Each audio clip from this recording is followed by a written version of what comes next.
Bonjour à toutes et tous, c'est Bouta, on se retrouve aujourd'hui pour une petite vidéo analyse. Comme d'habitude, n'hésite pas à t'abonner en fin de vidéo, en haut à gauche de l'écran. Mais avant de passer à la suite, je voulais vous dire que j'ai tenu à régler quelques petits bails. Ouais, parce que déjà, l'autofocus de ma caméra partait vraiment dans tous les sens lors des vidéos précédentes. Pour être vraiment franc, j'ai acheté la caméra, je me suis dit c'est bon, allez, go filmer sans réglage ni rien, tu vois. Pour ceux qui souhaitent vraiment se lancer dans la vidéo, regardez tout d'abord à régler les ISO, donc la valeur ISO qui est la façon dont l'objectif va réagir à la lumière, la sensibilité de l'objectif par rapport à la lumière, à ton éclairage. Justement pour l'éclairage, j'ai aussi acheté 2 softbox sur Amazon et la lumière est totalement satisfaisante. Et je suis passé maintenant du Full HD à la 4K, voilà, on fait les bails quoi. Je vais aussi vous présenter vite fait un petit nouveau. Tranquille? T'es bien mis? Le micro SmartLav de chez Rode, le SmartLav Plus. Super simple à l'utilisation et tout simplement branché à mon GSM dans ma poche qui me permet d'enregistrer ma voix. Et il n'y aura plus qu'à synchroniser tout ça au montage. Je fais aucun placement de produit. Mais ici, les softbox et le petit micro SmartLav Plus, c'était vraiment les deux petites cerises confites bien rouges sur le gâteau. Bon, on arrête de parler nourriture, sinon ça va pas le faire du tout. Je pense maintenant qu'il est temps qu'on entre dans le vif du sujet. Alors on se retrouve tout de suite, je vous laisse pour l'intro.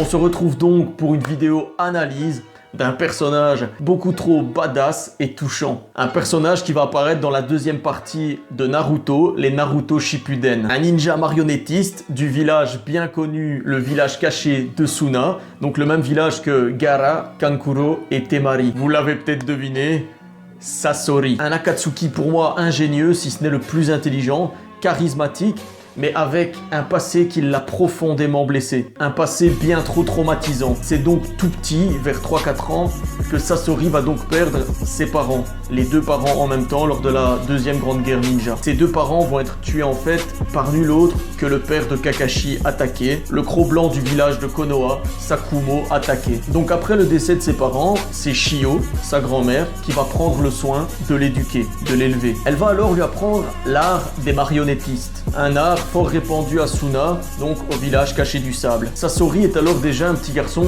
super curieux et très éveillé. Et on va pouvoir se rendre compte du don qu'il a à créer des marionnettes et à les manipuler.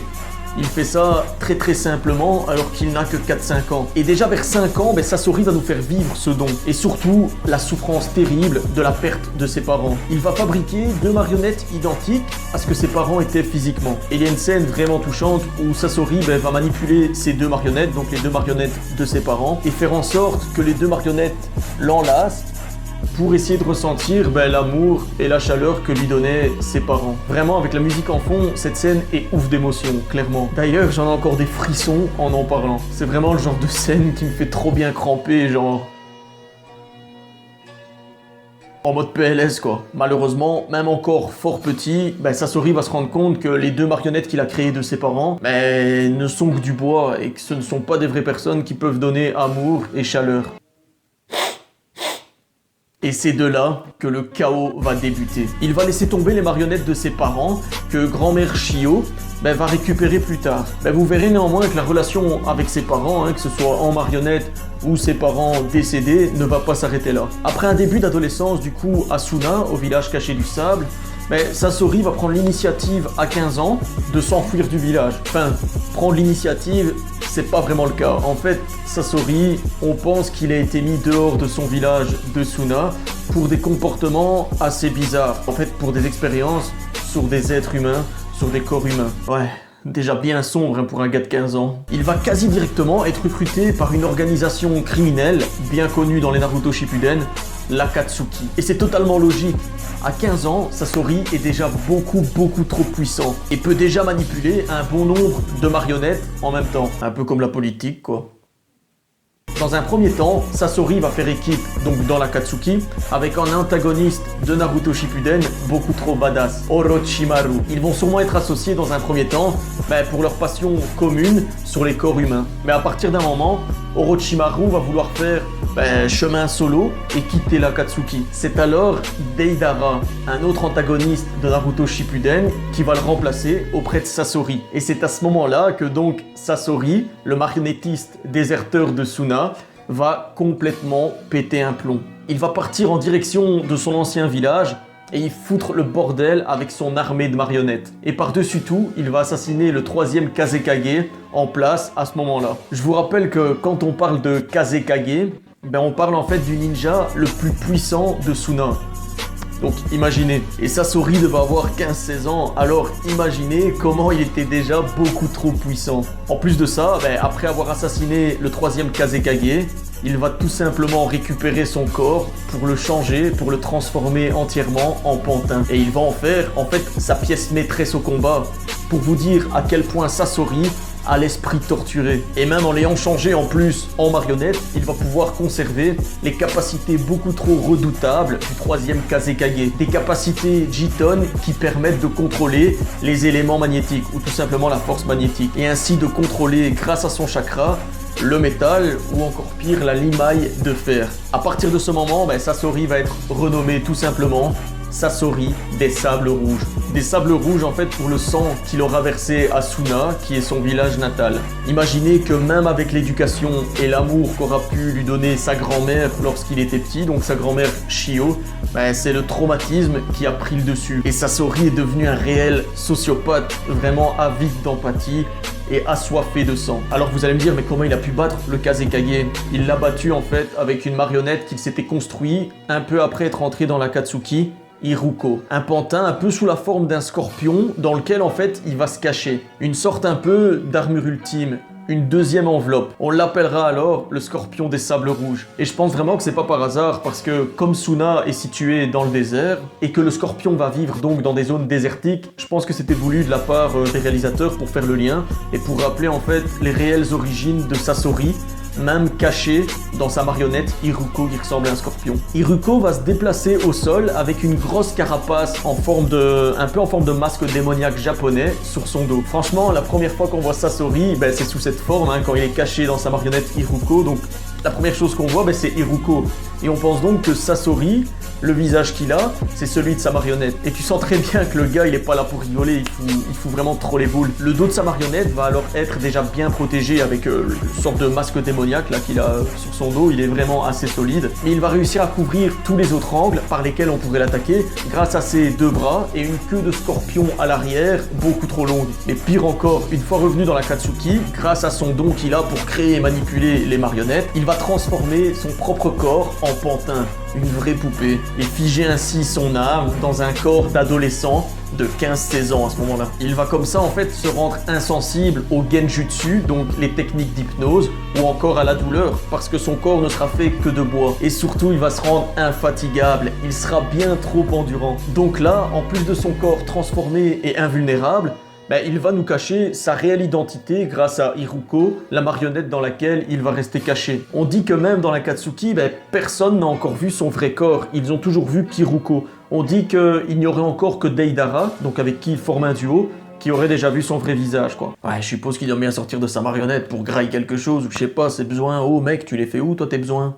Mais c'est pas tout. Lors de sa carrière de criminel, donc sa carrière dans la Katsuki, carrière entre guillemets, il va se créer une armée d'exactement 298 pantins. C'est complètement énorme et personne auparavant n'avait contrôlé autant de pantins à la fois. Avec eux, il va réussir à détruire un pays ninja entier. Il va aussi devenir un expert en poison mortel avec lequel il équipera en priorité la marionnette dans laquelle il réside, Iruko. Il a pu aussi se créer en fait un réseau d'espions ninja, et il s'en servait pour aller espionner les autres pays et il les déployait un peu dans tous les villages cachés. Bref, de petit garçon traumatisé par la mort de ses parents, il est devenu un assassin et un génie mortel au sein de l'Akatsuki. Mais le drame est loin d'être terminé. Au début de Naruto Shippuden, après avoir enlevé Gaara avec Deidara, Kankuro, donc le grand frère de Gaara, va partir à leur poursuite. Donc il va partir à la poursuite de Deidara et de Sasori, tout simplement pour sauver son frère. Il va arriver en dehors du village, il aura rejoint Sasori et Deidara, et il ne va pas hésiter un seul instant, il va invoquer ces trois marionnettes de combat avec lesquelles il va essayer dans un premier temps d'attaquer Deidara. Mais Deidara va réussir à s'enfuir parce que Sasori l'aura protégé, et là un combat va débuter entre Sasori et Kankuro, un combat de marionnettistes. Un gros duel. Le frère aîné de Gaara, donc Kankuro, va faire preuve d'énormément de finesse dans ses stratégies militaires, dans ses stratégies au combat. Mais Sasori est beaucoup trop expérimenté. En plus, on va découvrir à ce moment-là que c'est également lui qui a construit en fait les marionnettes dont Kankuro se sert. Et c'est vrai qu'on va pouvoir voir qu'elle porte toute la marque, à ce niveau-ci, du scorpion rouge. Il va connaître alors trop bien les techniques qu'elles utilisent pour le combat et les détruire en 2-3 mouvements. Vraiment là, Kankuro aura tout tenté, mais il ne peut plus rien faire. Sasori est beaucoup trop puissant, beaucoup trop rapide, il les surpasse dans tous les points, et il va recevoir, donc Kankuro va recevoir un coup de queue de la marionnette Scorpion de Sasori. Et il va être quasi mortellement empoisonné. Pendant ce temps-là, donc Sakura, Kakashi, Naruto et Shio, donc la grand-mère de Sasori, vont partir dans le but de sauver Gaara. Quand ils arrivent au repère donc des deux Akatsuki, c'est une sorte de grande grotte comme ça, Naruto et Kakashi vont prendre en chasse directement Deidara. Sakura et Shio, elles, vont rester dans la grotte tout simplement pour affronter Sasori, qui est encore à ce moment-là cachée dans sa marionnette Iruko. Alors Shio, sa grand-mère, elle est déjà au courant qu'elle a en face d'elle en fait son petit-fils. Le combat démarre et Sasori, aux commandes d'Iruko, donc encore caché à l'intérieur d'elle, va déployer toutes les capacités beaucoup trop badass de sa marionnette. Une bouche qui balance des aiguilles empoisonnées, toujours avec le même poison mortel, et des bras qui tirent des grenades à fragmentation. Et au milieu de tout ça, des lames recouvertes de poison qui se déploient du corps de la marionnette. Alors ça va être beaucoup trop compliqué pour Sakura et Shio parce qu'il suffira d'une seule égratignure pour que l'une des deux meurt en moins d'1 minute. Heureusement, elles vont dans un premier temps mener le combat et Sakura, appuyée par grand-mère Shio, va réussir à éclater le corps d'Iruko, la marionnette de Sasori. Une fois le réel corps de Sasori dévoilé, donc lorsqu'il sort de sa marionnette, grand-mère Shio n'en croit pas ses yeux.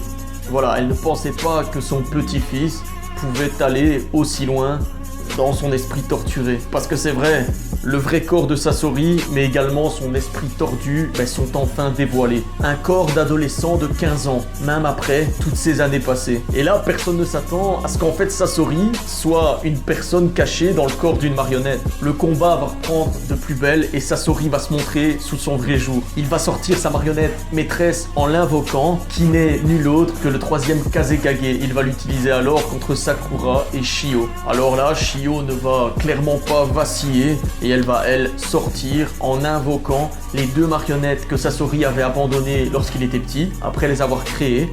Elle va donc sortir les deux marionnettes de son père et de sa mère. Sasori est complètement dénué d'émotion. Je suis même pas sûr qu'il reconnaisse les marionnettes de son père et de sa mère. Et il va tout simplement stopper ces deux marionnettes avec la marionnette du 3e Kazekage. Je vous ai dit que le 3e Kazekage avait des capacités Jiton et donc qu'il pouvait, qu'il pouvait contrôler la limaille de fer. C'est justement avec la limaille de fer qu'il va enrayer la marionnette père et la marionnette mère de grand-mère Shio. Alors là, Shio va nous sortir le grand jeu. Elle va faire apparaître des fils de chakra qu'elle va accrocher à Sakura et utiliser Sakura comme marionnette pour la manipuler au combat. Franchement, c'est un combat beaucoup trop badass qui appuie la tragédie et l'enjeu émotionnel. L'animation et la dynamique sont folles, vraiment. Sakura va se battre en première ligne avec sa force et subir d'énormes dégâts par Sasori.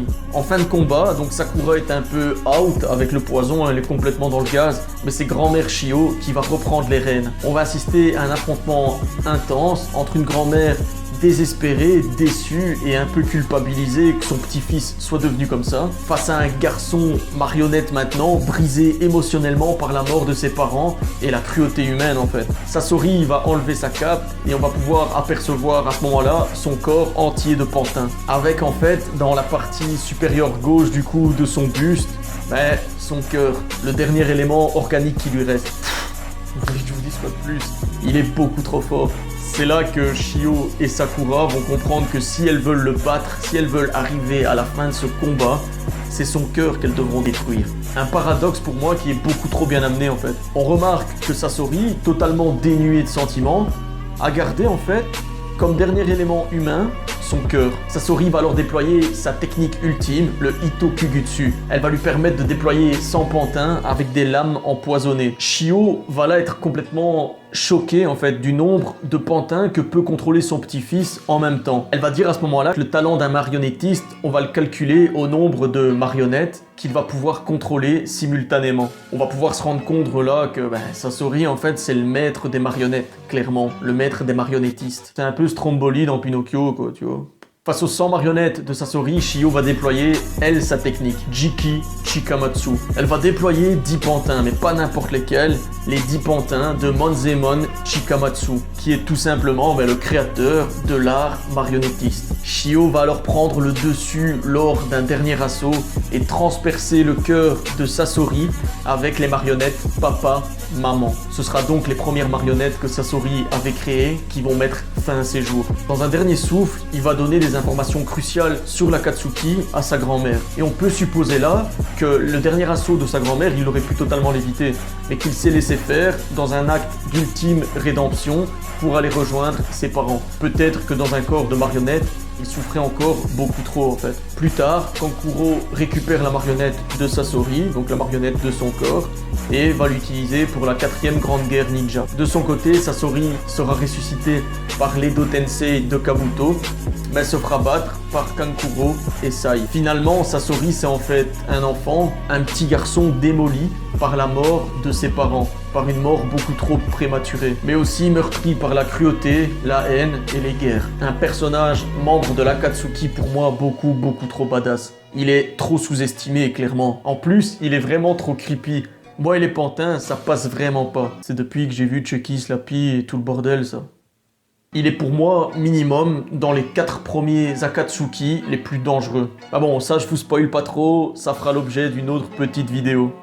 Un petit top, au calme quoi. Cette vidéo analyse est donc terminée, c'était un personnage sur lequel je voulais vraiment travailler. La vidéo sera plutôt longue je pense, mais ça en valait vraiment le coup. Laissez-moi le petit commentaire pour me dire ce que vous pensez de ce perso beaucoup trop flippant. Une armée de pouces bleus et surtout faites-moi sonner cette petite clochette des familles pour les prochaines vidéos. En tout cas pour ne rien manquer des prochaines vidéos. Et je l'ai jamais vraiment dit, mais bon si ça t'a plu, n'hésite pas aussi à partager cette petite analyse. Cool quoi. C'était Bouta, on se retrouve vite pour une toute nouvelle vidéo. Et sayonara.